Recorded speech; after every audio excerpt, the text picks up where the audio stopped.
Assalamualaikum warahmatullahi wabarakatuh. Selamat pagi, Bu Titis dan juga rekan-rekan semua. Perkenalkan, kami dari kelompok 1 Manajemen Operasional kelas B Universitas Negeri Jakarta. Pada kesempatan kali ini kami akan mempresentasikan hasil dari tugas UTS metodologi penelitian kami yang berjudul Paradoks Efisiensi Resiliensi, Peran Kapabilitas Lean, Agile, dan juga Big Data Analytics dalam meningkatkan ketahanan rantai pasok. Untuk kelompok kami ini terdiri dari dua orang. Yang pertama itu saya sendiri, Jusapdana Prasila, dengan NIM 1705623 dan juga rekan saya, Nazwa Dena Kafifa, dengan NIM 170562337. Untuk bab 1 akan dijelaskan oleh rekan saya terlebih dahulu.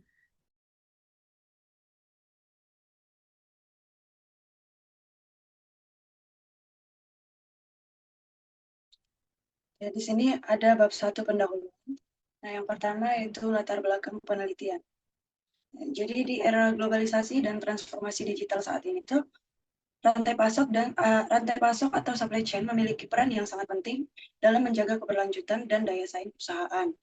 Nah, selama beberapa tahun terakhir, dunia telah mengalami berbagai disrupsi besar seperti pandemi COVID-19, konflik geopolitik, hingga ketidakstabilan ekonomi global. Nah, semua hal tersebut benar-benar menguji sejauh mana perusahaan mampu menjaga kelancaran operasional dan mempertahankan kinerja bisnisnya. Nah, akibat kondisi tersebut, muncullah konsep supply chain resilience atau SCR, yaitu kemampuan rantai pasok untuk menyerap guncangan atau absorb, merespons gangguan, dan pulih kembali atau recovery dengan cepat. Nah, konsep ini tuh menjadi strategi utama dalam menghadapi ketidakpastian. Dalam konteks manajemen operasional, terdapat perdebatan klasik yang dikenal sebagai paradoks efisiensi resiliensi. Nah, di satu sisi, pendekatan Lean berfokus pada efisiensi dengan menghilangkan pemborosan dan mengoptimalkan aliran proses. Namun, terlalu fokus pada efisiensi membuat rantai pasok menjadi kurang fleksibel dan lebih rentan terhadap gangguan. Nah, sebaliknya, pendekatan Agile menekankan kecepatan dan kemampuan adaptasi terhadap perubahan pasar. Nah, pendekatan ini dapat meningkatkan resiliensi, tetapi seringkali menimbulkan biaya operasional yang lebih tinggi. Nah, dari sinilah muncul kebutuhan untuk memahami bagaimana perusahaan dapat menyeimbangkan antara efisiensi dan ketahanan. Nah, selanjutnya ada peran Big Data Analytics. Nah, selain faktor Lean dan Agile, perkembangan teknologi juga berperan besar dalam memperkuat rantai pasok, khususnya melalui Big Data Analytics atau BDA. Jadi Big Data membantu perusahaan menganalisis data dalam jumlah besar secara cepat dan akurat, sehingga membantu mengidentifikasi risiko lebih awal. Nah, meningkatkan kolaborasi antar mitra bisnis dan membuat keputusan berbasis data real time. Dengan demikian, BDA dapat memperkuat kemampuan resilience suatu perusahaan karena keputusan strategis dapat diambil dengan lebih tepat dan responsif terhadap perusahaan pasar atau gangguan eksternal. Nah, untuk konteks di Indonesia ini, jika melihat kondisi Indonesia, implementasi konsep supply chain 4.0 itu masih menghadapi banyak tantangan. Nah, beberapa di antaranya yaitu keterbatasan kemampuan digital, kemudian rendahnya fleksibilitas organisasi, dan kapasitas serap atau absorptive capacity yang masih lemah dalam memanfaatkan teknologi baru. Jadi oleh sebab itu, penelitian ini tuh menjadi penting untuk melihat bagaimana kapabilitas digital, fleksibilitas sumber daya, serta analitik data besar dapat berkontribusi dalam memperkuat ketahanan rantai pasok di Indonesia, khususnya pada sektor manufaktur. Nah, untuk fokus penelitian di sini, berdasarkan latar belakang tersebut, fokus utama penelitian ini adalah untuk menganalisis pengaruh agile capabilities dan lean capabilities terhadap supply chain performance atau SCP dengan supply chain resiliency atau SCR sebagai variabel mediasinya. Nah, selain itu, penelitian ini juga meneliti peran Big Data Analytics atau BDA sebagai variabel moderasi yang diharapkan mampu memperkuat hubungan antara resiliensi rantai pasok dan kinerja rantai pasok, SCR dan SCP. Nah, sini ada pertanyaan penelitian. Berdasarkan fokus tersebut, penelitian ini merumuskan 6 pertanyaan. Nah, yang pertama itu apakah agile capabilities berpengaruh positif terhadap supply chain resilience? Dan kemudian kedua, apakah lean capabilities juga berpengaruh positif terhadap supply chain resilience? Ketiga di sini, apakah SCR berpengaruh positif dan signifikan terhadap SCP? Dan yang keempat itu apakah SCR ini memediasi hubungan antara agile capabilities dan SCP atau supply chain performance? Ini, yang kelima ini apakah supply chain resilience ini memediasi hubungan antara lean capabilities dan supply chain performance? Dan yang keenam di sini apakah big data analytics itu memoderasi atau memperkuat hubungan antara supply chain resilience dan supply chain performance? Nah, di sini ada tujuan penelitiannya. Selaras dengan rumusan pertanyaan tersebut, itu tujuan penelitian ini antara lain adalah menganalisis pengaruh agile capabilities terhadap supply chain resilience. Kemudian yang kedua, menguji pengaruh capabilities terhadap supply chain resilience dan menjawab paradoks efisiensi resiliensi. Nah, ketiga di sini menganalisis bagaimana supply chain resilience memengaruhi SCP. Dan yang keempat di sini menguji peran mediasi supply chain resilience dalam hubungan antara agile dan lean capabilities dengan kinerja rantai pasok. Dan yang kelima di sini menilai sejauh mana big data analytics dapat memperkuat hubungan tersebut sebagai variabel. Nah, sini ada manfaat penelitiannya. Oke. Dari sisi teoritis, penelitian ini memberikan kontribusi pada pengembangan literatur supply chain management dengan cara menguji kembali teori trade-off antara efisiensi dan resiliensi. Nah, kemudian menggabungkan teori ambidexterity dan dynamic capability teorinya, serta memperkenalkan big data analytics sebagai faktor teknologi yang menjembatani efisiensi dan fleksibilitas. Penelitian ini juga memperkaya pendekatan empiris dalam memahami bagaimana perusahaan dapat mengelola dua orientasi yang tampak bertentangan, yaitu lean dan agile. Oke. Dari sisi praktis, hasil penelitian ini diharapkan menjadi pedoman bagi manajer rantai pasok dan menentukan strategi operasional terbaik, apakah lebih fokus pada efisiensi, fleksibilitas, dan semuanya. Nah, selain itu, penelitian juga memberi dalam penerapan teknologi big data analytics, serta terbukti dalam memperkuat hubungan antara ketahanan dan kinerja rantai pasok. Sementara dari sisi kebijakan, itu penelitian ini memberikan masukan bagi pemerintah Indonesia untuk berinvestasi lebih jauh dalam infrastruktur digital dan pengembangan SDM untuk mempercepat adopsi supply chain 4.0 dan memperkuat daya saing industri nasional. Nah, sebagai kesimpulan pada bab 1 ini menegaskan bahwa dunia industri saat ini dihadapkan pada tantangan paradoks efisiensi dan resiliensi. Nah, untuk itu dilakukan kombinasi strategi antara kapabilitas lean, agile, dan teknologi big data agar perusahaan mampu bertahan dan bersaing di era yang penuh ketidakpastian. Nah, melalui penelitian ini kami berharap dapat memberikan kontribusi nyata baik bagi pengembangan ilmu maupun bagi praktik manajemen rantai pasok di Indonesia. Untuk bab 2-nya akan dipaparkan oleh rekan saya. Terima kasih.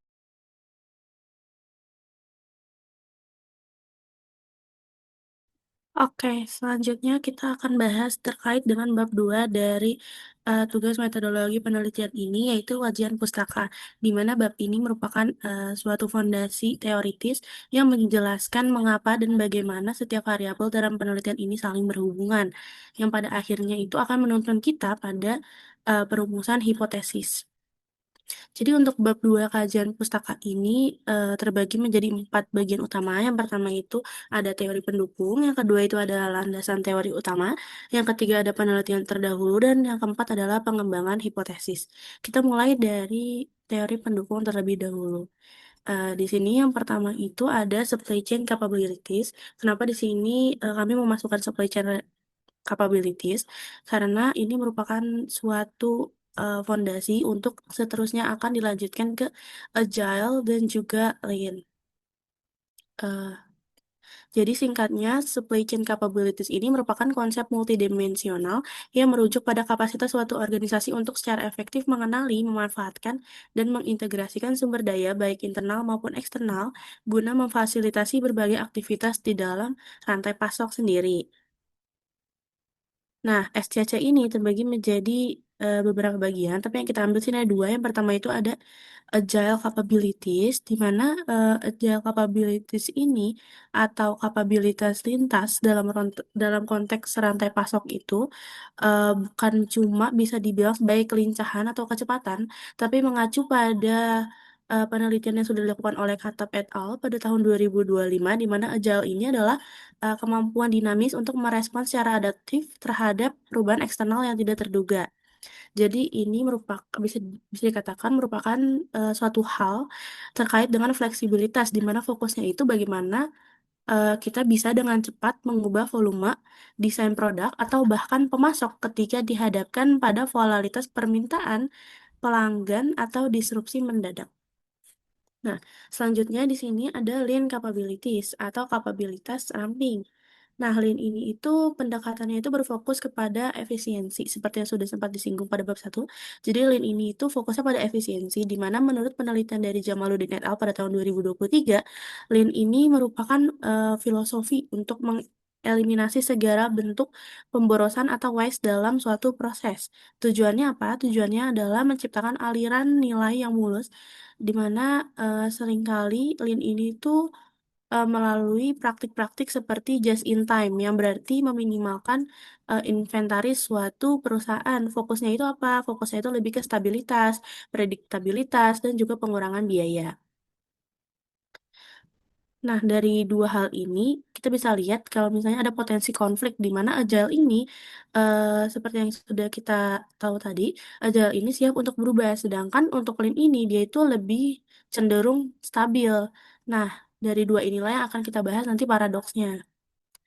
Selanjutnya, teori pendukung di sini ada supply chain resilience, di mana supply chain resilience ini, jika agile itu tentang merespons perubahan, nah resilience ini lebih ke gimana suatu perusahaan itu bisa bertahan dan pulih dari guncangan, di mana seperti yang kita tahu ya, kalau misalnya yang akhir-akhir ini terjadi itu kita itu hidup di dunia yang penuh disrupsi. Misalnya yang kemarin terjadi itu ada pandemi, terus habis itu misalnya ada juga bencana alam, ada juga krisis geopolitik.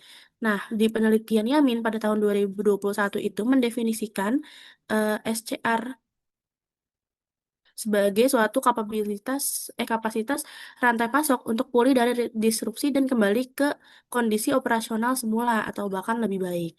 Nah, secara lebih dalamnya lagi di penelitian Zhao et al. Pada tahun 2023 itu membagi supply chain resilience ini tuh menjadi tiga kapabilitas. Yang pertama itu ada absorptive capability, di mana ini terjadi sebelum disrupsi, yaitu kemampuan untuk menyerap guncangan awal tanpa langsung lumpuh, biasanya itu melalui redundancy atau safety stock. Nah, yang kedua itu ada response capability atau selama disrupsi, di mana respons ini merupakan kemampuan untuk merespons dengan cepat saat disrupsi terjadi, misalnya dengan mencari pemasok alternatif lainnya.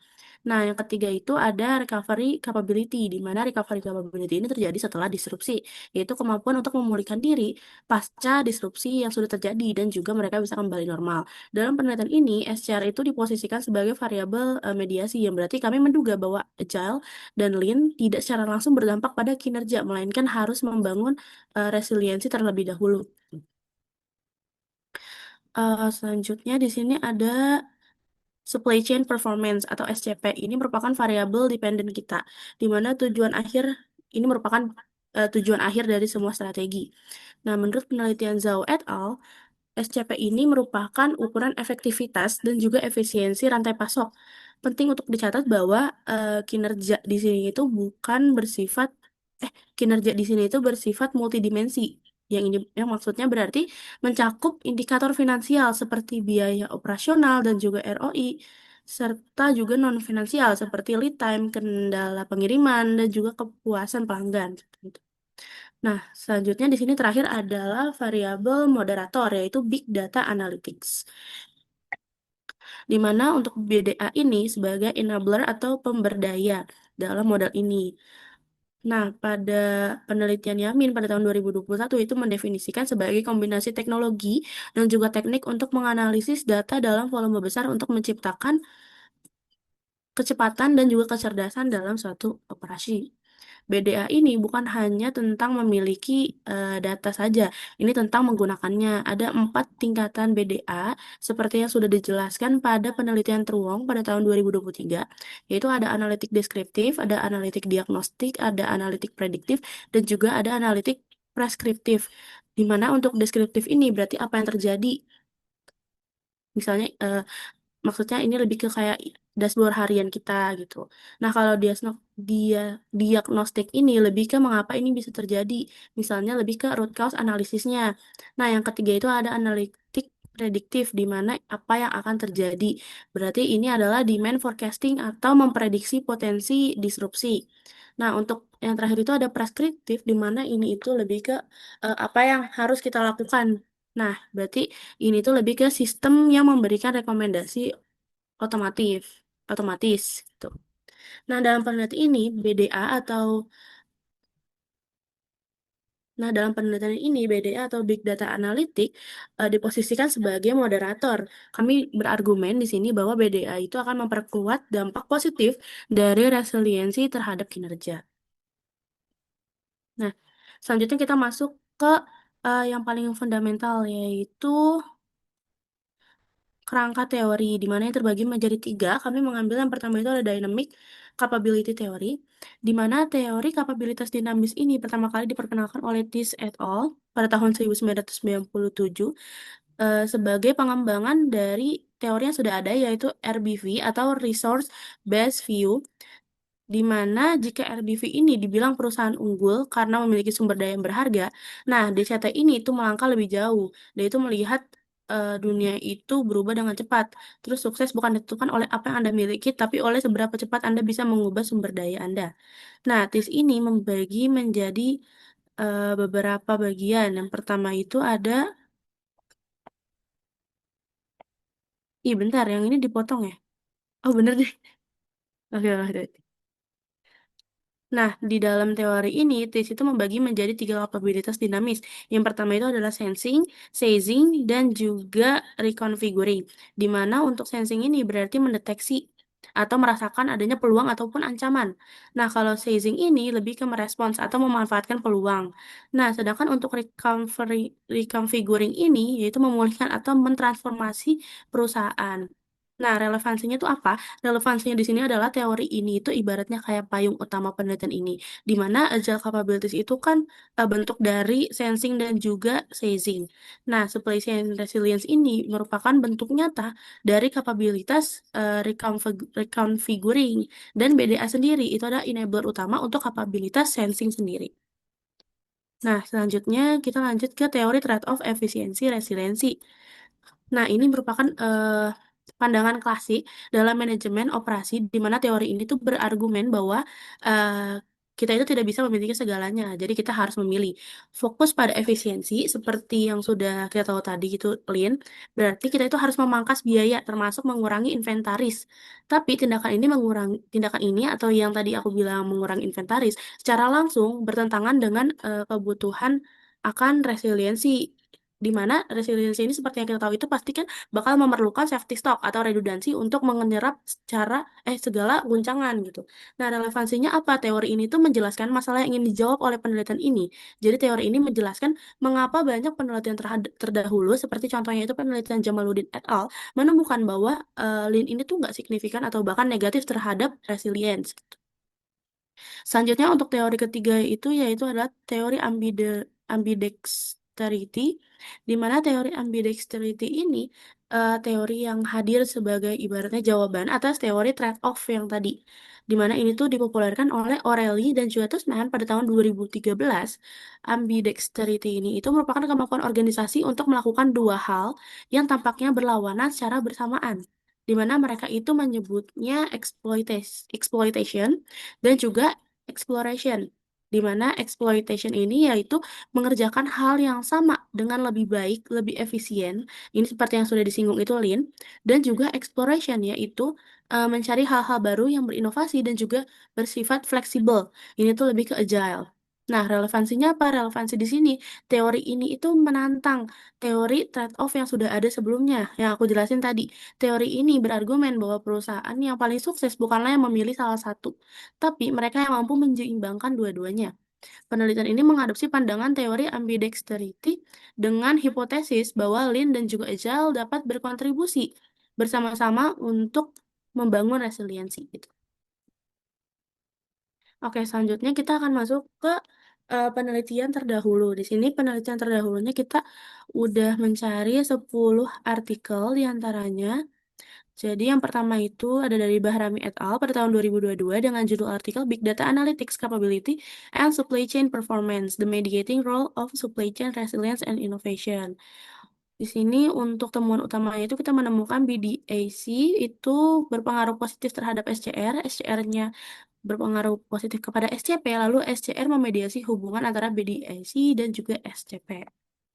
Nah, selanjutnya yang kedua di sini ada Zhao et al. Pada tahun 2023 dengan judul Impact of Supply Chain Digitalization on Supply Chain Resilience and Performance, a Multi-Mediation Model, di mana di sini temuannya itu ditemukan SCD itu berpengaruh positif terhadap semua dimensi SCR, lalu kapabilitas responsif dan juga pemulihan berpengaruh positif terhadap SCP, lalu kapasitas absorptif SCP tidak signifikan.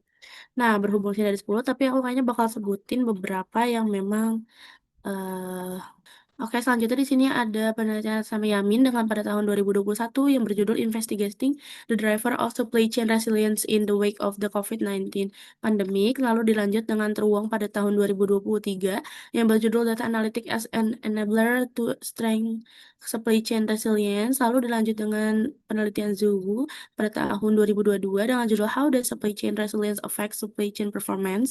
The Mediating Effect of Sustainability. Lalu dilanjut oleh penelitian Jamaluddin et al. Tahun 2023 yang berjudul The Impact of Supply Chain Ambidexterity and Resource Flexibility on Supply Chain Resilience in Manufacturing SMEs in Bandung, Indonesia. Lalu dilanjut pada yang ketujuh Huang et al. Pada tahun 2023 dengan judul The Impact of Supply Chain Capabilities, Visibility, Resilience on Supply Chain Performance, and Firm Performance. Dilanjut lagi dengan Sinti et al. Pada tahun 2025 Enhancing Supply Chain Resilience through the Supply Chain Network Approach. Dilanjut pada Katab et al. Pada tahun 2025 Big Data Analytics Capability and Green Supply Chain dan Supply Chain Visibility and Agility Matters. Dan yang terakhir itu Prameswari et al. Pada tahun 2025 yaitu Supply Chain 4.0 Maturity, Agility, Resilience, and Absorptive Capacity and Empirical Study in Indonesia. Nah, dari semua penelitian terdahulu yang sudah ada, di sini gap utama itu jelas, yaitu adanya inkonsistensi mengenai peran Lean terhadap resilience. Untuk itu, penelitian ini kami tujukan untuk menguji kembali paradoks tersebut dalam konteks yang baru, dengan kita menambahkan di sini BDA sebagai moderator. Seperti itu. Nah, selanjutnya kita akan masuk ke pengembangan hipotesis. Untuk pengembangan hipotesis ini, kita membangun 6 hipotesis. Jadi di sini yang pertama itu adalah pengaruh kapabilitas rantai pasok Agile and Lean terhadap ketahanan rantai pasok atau supply chain resilience. Nah, di sini kita mulai dari Agile terlebih dahulu, yaitu kapabilitas tangkas atau Agile capability sebagai pendorong dari resiliensi. Hipotesis satunya di sini kita dapat Agile capabilities AC berpengaruh positif dan signifikan terhadap SCR atau supply chain resilience. Eh, di sini itu argumennya eh oh salah, itu crop berarti. Oke. Oke, di hipotesis satu ini, kapabilitas agile itu yang berarti fleksibilitas, kecepatan respons, dan juga kolaborasi secara inheren adalah komponen pembangun resilience, khususnya itu pada dimensi respons dan juga recovery. Ini sejalan dengan teori DCT tadi, di mana kapabilitas sensing, seizing, agile akan membangun kapabilitas reconfiguring atau resilience di mana hal ini juga didukung oleh temuan dari penelitian Jamaluddin et al. Pada tahun 2023. Nah, selanjutnya di sini adalah paradoks kapabilitas ramping atau lean capabilities dan juga resiliensi. Di sini untuk hipotesis kedua yaitu lean capabilities berpengaruh positif dan signifikan terhadap supply chain atau SCR. Nah, hipotesis ini itu diajukan untuk menentang teori trade-off dan juga mendukung teori dari yang terakhir tadi itu ambidextrity, di mana meskipun pandangan klasik itu mengatakan bahwa lean yang minim inventaris merusak resilience, tapi kami berargumen sebaliknya, di mana lean yang matang, yang berfokus pada efisiensi pemborosan, proses yang standar, kualitas tinggi, justru ternyata menciptakan fondasi operasi yang stabil dan juga prediktif. Stabilitas inilah yang membuat perusahaan lebih mudah menyerap guncangan atau kapabilitas absorptif gitu. Selanjutnya di sini ada pengaruh ketahanan rantai pasok SCR terhadap kinerja rantai pasok atau SCP. Di mana hipotesisnya itu yaitu supply chain SCR berpengaruh positif dan signifikan terhadap SCP. Nah, ini penting dari resilience, di mana rantai pasok yang mampu pulih dengan cepat dari disrupsi atau resilience akan mampu menjaga kontinuitas operasinya, menghindari kehilangan penjualan, dan juga menjaga kepuasan pelanggan. Kestabilan operasional ini. Jadi hal ini juga didukung pada penelitian dari Huang et al. Pada tahun 2023. Selanjutnya di sini yang keempat itu ada peran mediasi ketahanan rantai pasok atau SCR.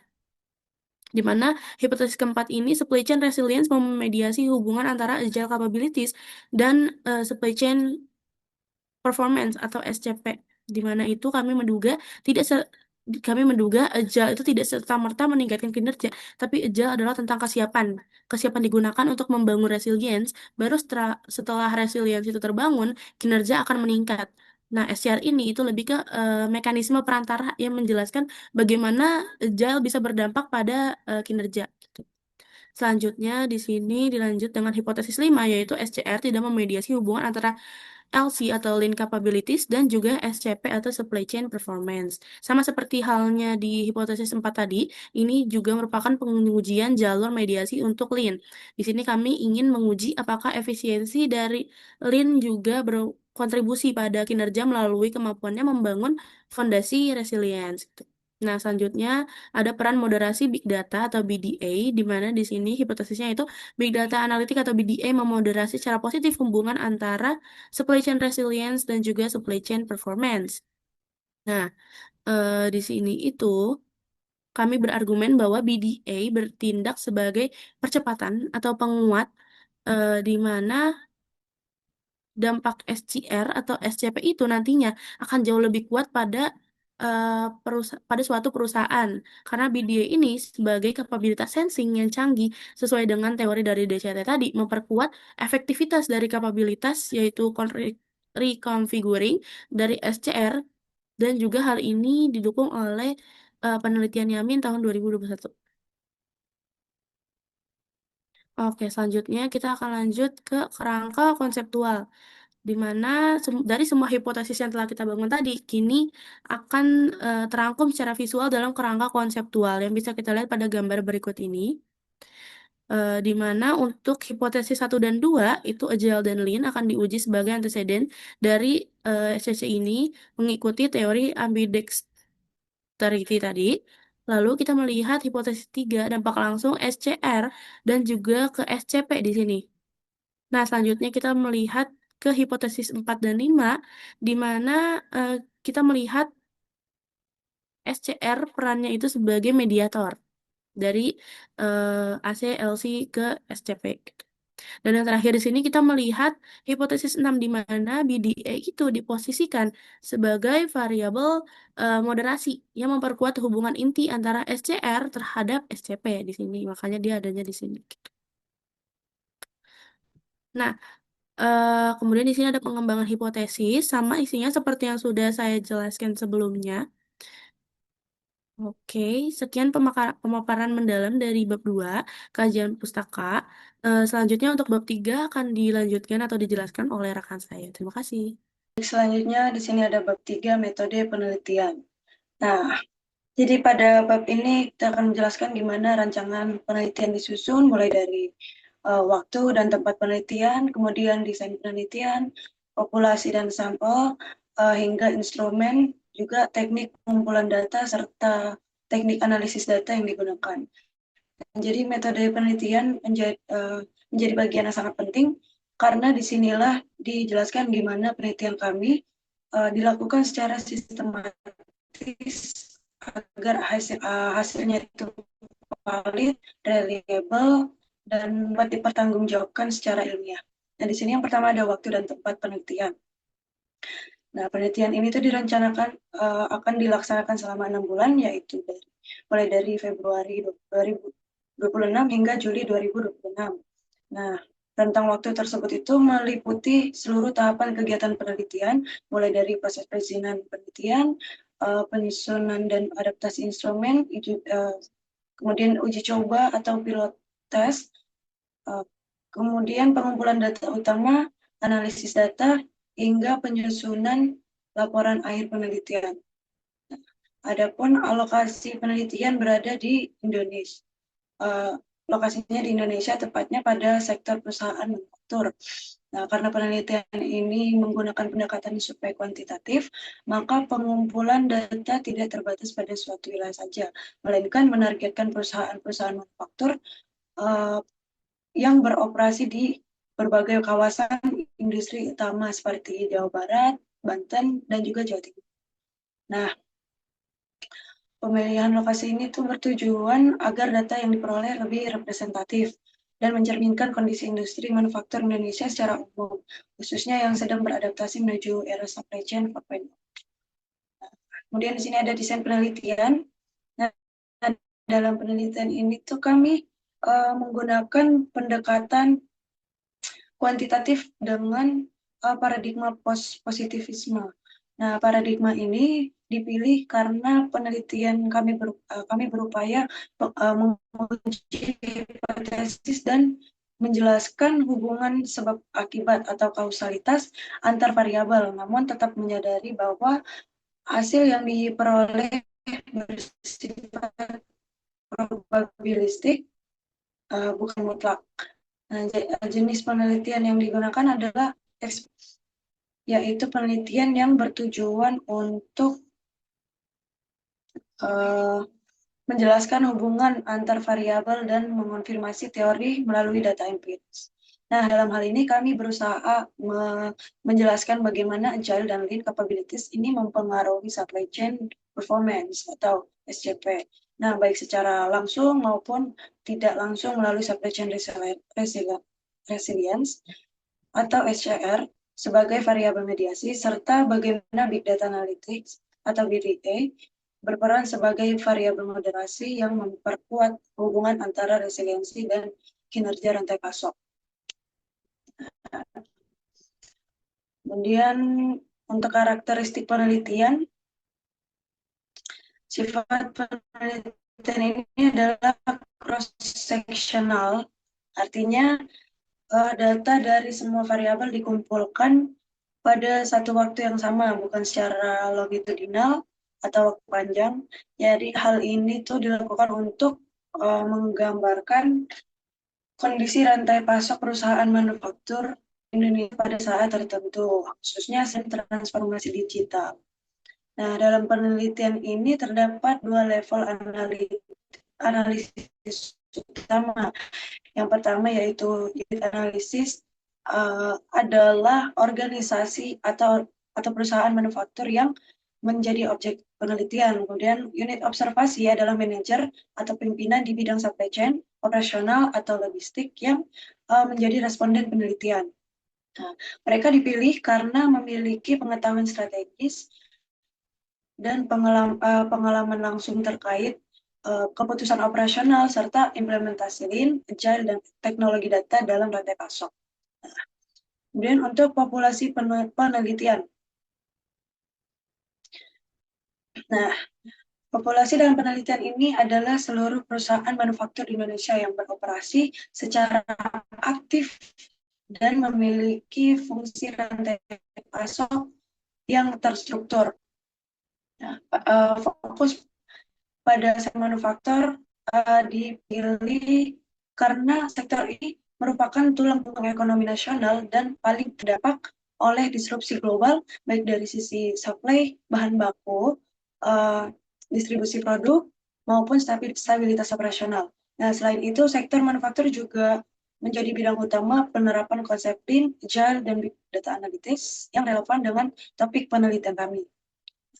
Untuk sampel penelitian, ini untuk menentukan sampel penelitian ini tuh menggunakan teknik non-probability sampling dengan metode purposive sampling atau pengambilan sampel bertujuan. Artinya responden dipilih berdasarkan kriteria tertentu agar sesuai dengan tujuan penelitian dan memiliki kompetensi dalam menjawab kuesioner. Nah, kriteria yang digunakan antara lain yaitu perusahaan manufaktur yang aktif beroperasi di Indonesia, kemudian perusahaan berukuran menengah hingga besar dengan jumlah karyawan minimal 50 orang atau omset sesuai standar skala industri. Nah, dan responden adalah manajer atau staf senior di bidang supply chain, operasional, atau produksi dengan pengalaman kerja minimal 3 tahun. Nah, dengan kriteria ini kami memastikan bahwa responden memiliki wawasan mendalam tentang proses rantai pasok dan strategi efisiensi serta resiliensi di perusahaan mereka. Nah, untuk ukuran sampel di sini mengenai jumlah sampel penelitian ini tuh menargetkan antara 150 hingga 200 responden yang valid. Nah, jumlah ini dianggap memadai dan kuat secara statistik, terutama untuk pengujian model mediasi dan moderasi yang kompleks menggunakan partial least squares atau structural equation modeling, yaitu PLS, SEM. Nah, ukuran sampel ini mengacu pada rekomendasi et al. 2017 untuk analisis model dengan beberapa jalur pengaruh dan efek interaksi. Nah, jumlah tersebut dianggap mampu menghasilkan hasil yang stabil, reliable, dan memiliki tingkat kepercayaan tinggi untuk menguji hipotesis ke-6 yang diajukan dalam penelitian ini. Nah, kemudian untuk pengembangan instrumen penelitian, dalam penelitian ini tuh kami menggunakan instrumen utama berupa kuesioner terstruktur yang dikembangkan berdasarkan indikator dari penelitian terdahulu. Setiap variabel diukur menggunakan skala Likert 5 poin. Skala Likert 5 poin dari 1 sama dengan sangat tidak setuju hingga 5 sama dengan sangat setuju. Selanjutnya ada ringkasan instrumen yang digunakan. Itu yang pertama ada Agile Capabilities, diadaptasi dari penelitian Jamaluddin et al. Pada tahun 2023 dan Hatab et al. 2024 yang mencakup indikator seperti fleksibilitas, kecepatan respons, dan kolaborasi. Kemudian yang kedua, Lean Capabilities atau LC, juga diadaptasi dari Jamaluddin et al. Pada tahun 2023, mencakup efisiensi proses pengurangan pemborosan dan meminimasi inventory.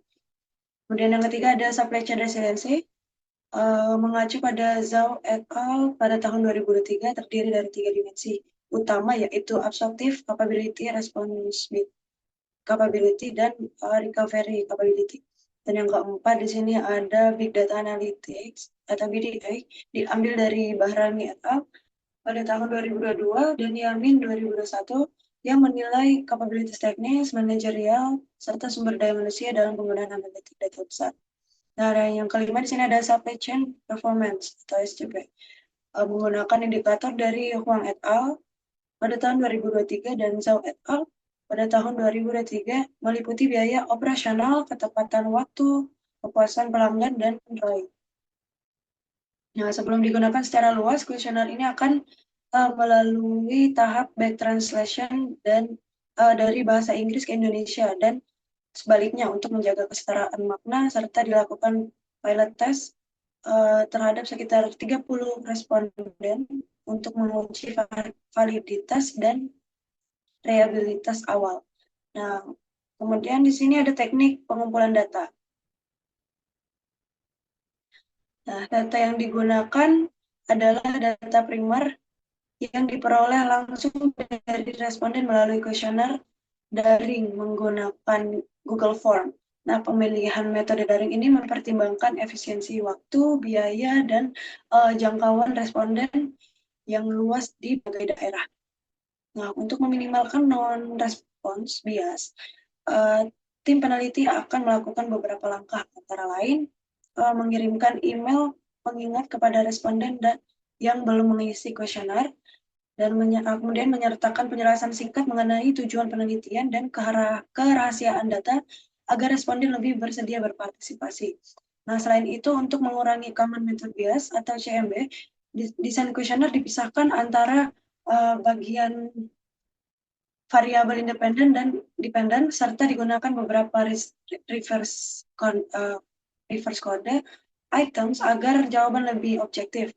Nah, untuk teknik analisis data, dalam tahap analisis data ini, penelitian ini menggunakan structural equation modeling atau SEM dengan pendekatan partial least squares atau PLS, dan analisis dilakukan menggunakan perangkat lunak atau Smart PLS versi 4.0.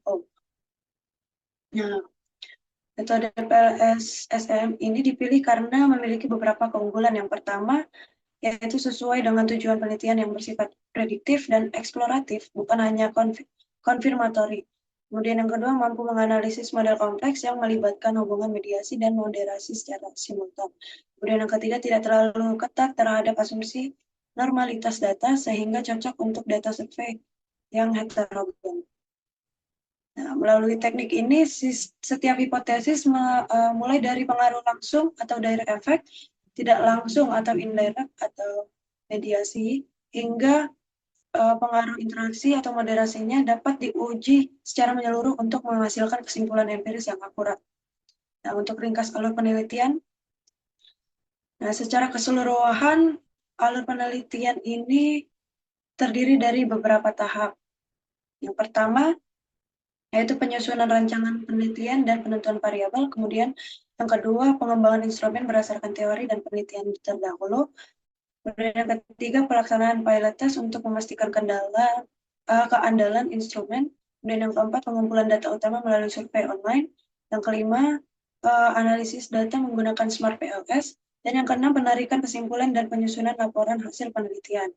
Nah, dengan tahapan tersebut, penelitian ini diharapkan dapat menghasilkan temuan empiris yang relevan, valid, dan dapat menjadi rujukan praktis bagi pengembangan strategi rantai pasok di era digital. Nah, dengan demikian, bab 3 ini menjelaskan secara lengkap tentang bagaimana penelitian kami dilakukan mulai dari perencanaan, pengumpulan, hingga analisis data. Nah, tujuan akhirnya adalah memastikan bahwa penelitian tentang paradoks efisiensi resiliensi ini dapat diuji secara ilmiah serta memberikan hasil yang dapat diandalkan untuk mendukung pengembangan manajemen rantai pasok di Indonesia. Baik, terima kasih. Selanjutnya di sini ada juga beberapa daftar pustaka yang telah kami gunakan. Oke, demikian presentasi kami. Lebih dan kurangnya mohon dimaafkan. Terima kasih kepada Ibu Titis dan juga rekan-rekan semua.